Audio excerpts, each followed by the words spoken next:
The Radio Wammo Breakfast. Suckling on the teat of tech. With Paul Brislen.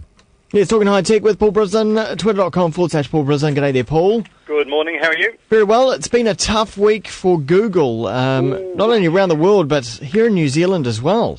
That's right, facing a police probe, of all things. Oh, goodness me. Yes, golly.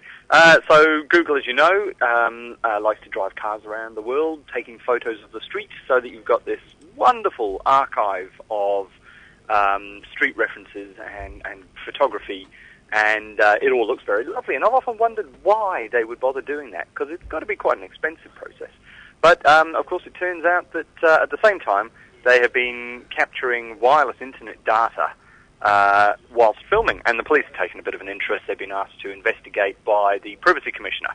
So they are looking into whether or not Google has breached privacy rules here, or potentially, I guess, some of the computer misuse legislation as well. So if you've got an unprotected wireless network at home, you haven't got a password on it, and nothing was encrypted, there's potential that Google have captured any data that you were sending over that network at the time. So what website you were browsing, what email you were sending, that kind of thing. Or the credit card details you were posting on a website, that kind of thing. I mean, it's a little bit far-fetched, I think, to think that people would be doing that. But then, having said that, it wasn't that long ago that I took a camera crew round the streets of Auckland, filming how easy it was to attach to people's unsecured wireless networks. And, in fact, it was ridiculously easy.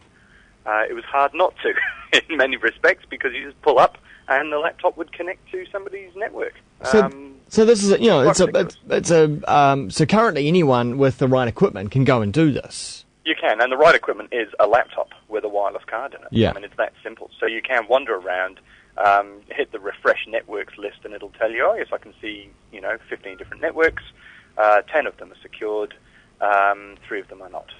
And you just attach to, the iPhone in particular likes to just attach to whichever Wi-Fi network is nearest and is open. Yeah. Sometimes you don't even know it's doing it. So, this is a little bit of a tricky area, because Google should have been a bit more upfront about what they were doing whilst they were going around. They've been doing it for years with cell phones. They've noted the location of all the cell phone towers so that you get better positioning on your GPS devices when you're outside of a GPS area. If you're in undercover or underground, it'll work out from the cell phone towers more or less where you are, which is quite useful. But yes, they need to be a little bit more open and a little bit more upfront about just what's going on. As we said last week, privacy is one of the big issues for the 21st century, because everybody is so accessible these days. So you've really got to take care with this kind of thing. Yeah, so, I mean, Google's a large organisation. I can't imagine that the directive came down from the top. Make sure when you're out there taking pictures that you also gather some wireless data. And personal information. Let's gather that too. Yeah, so this has probably happened with some, because some engineer decided they'd put also this equipment in the cars as well. Is that a defence? It's Google. I mean, it's literally the high-tech gear you need is a laptop. So presumably they're just doing it as they go around by default. So I mean, if the intention wasn't coming from the top that you should go out and do this, I mean, obviously Google will be very unhappy that this happened internally. Well, that's right, and they do seem to be having some internal ructions about it as well. For a company whose mantra is "do no evil," there will be people who are saying, "But this is evil." And the people I've met from Google are passionate about this kind of thing. They're completely open within the company, not afraid at all. They're all tech engineers, of course, so they're absolutely unafraid to stand up and say, "You have done wrong. You must fix this." Or even worse, "You, my boss, have done wrong and need to fix this." They will quite happily have day-long arguments about this kind of thing. Yeah.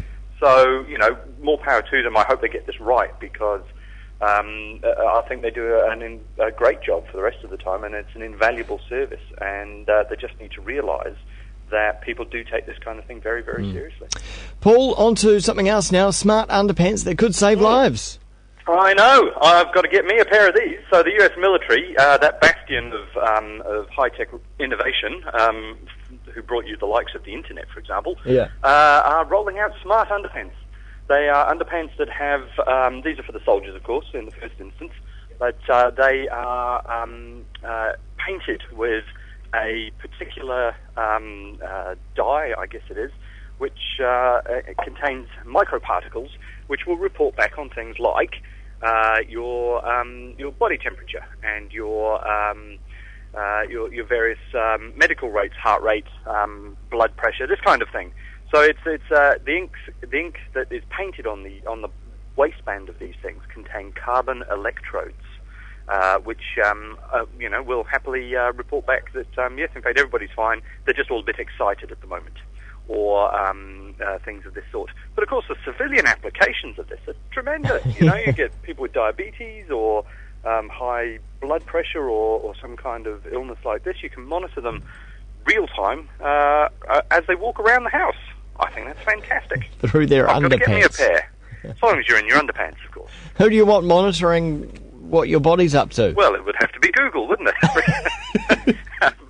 Just to round it all up, and we'll put it all online for all to see. Actually, quite frankly, I think that'd be quite an interesting thing to do. Would be to monitor a whole bunch of people as they go through their daily life. Maybe they could tweet. Your underpants could tweet your status. It's a win-win. Quick, patent that. We'll make a lot of money. Hey, finally, Paul, a chap who makes a lot of money, Steve Jobs, he's about to release the next version of the God phone, iPhone 4. Should we be excited? He's about to make even more money. Yeah. Because, frankly, it looks gorgeous. It just looks gorgeous. It's an iPhone. We know what they look like. Is this a big deal? This is more of the same, only more. So you get a better screen, a screen that, to those who have seen it, apparently is beyond belief. It has twice the pixels of the existing phone, and the existing phone's got quite a good screen. It's got a better battery life, which will be a relief to anybody who's ever tried to use an iPhone for more than a day. It has a video camera, finally. So Apple's discovered the world of video calling and is planning to revolutionize that. So that's a front-facing camera? Yes, it's got a little camera on the front. It's got a bigger main camera on the back. So who knows, perhaps Apple will make a video calling work, because nobody else has ever been able to. We've been able to do it here in New Zealand since 2005, and most people don't bother, because, it's one of those things you think, that'd be really good, it's like a rocket backpack, and then when you get one you go, actually, I'm not so sure that I really want people to see me when I'm talking to them. Well, that's the thing, it's like most phones, most phones obviously now have cameras, but the camera's on the back, right? That's right. And so if you want to film yourself but see the other person, it's kind of impossible, isn't it? It is. Well, they also, if it's a video-capable phone, they'll have a tiny little camera on the front. But the problem is, you can't hear what the other person's saying. You look like a complete dweeb when you're using it. You only ever do it in the pub, and you have to shout, and everybody just makes fun of you. Yeah. So it's quite good if you've got small children.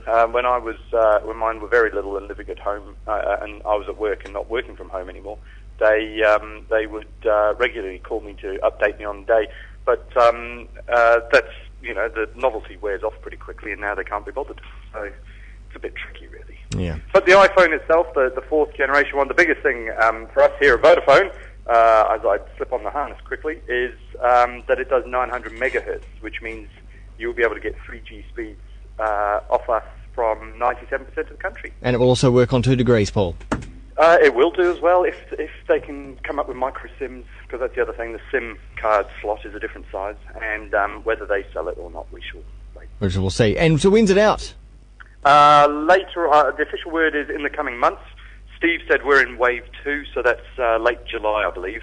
But we haven't got a firm date yet, so as soon as we know more, I shall be sharing. I love the way he says lots of people. We shall be in wave 2, and it's when I blow. It was. Yeah. That's Big Steve. Yep. Yes. Nice. Great so. But it is a gorgeous bit of kit, and it will sell incredibly well because it is just very fancy. No doubt. These days there are plenty of Android phones coming along as well, and they shouldn't be sneezed at either.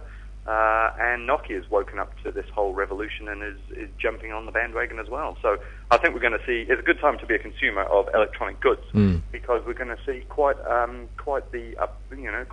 uplift in really cool devices in the year ahead. Indeed. Thanks very much, Paul. Anytime. Paul Brislen. We're both having a swallow there. Paul Brislen, twitter.com/Paul Brislen.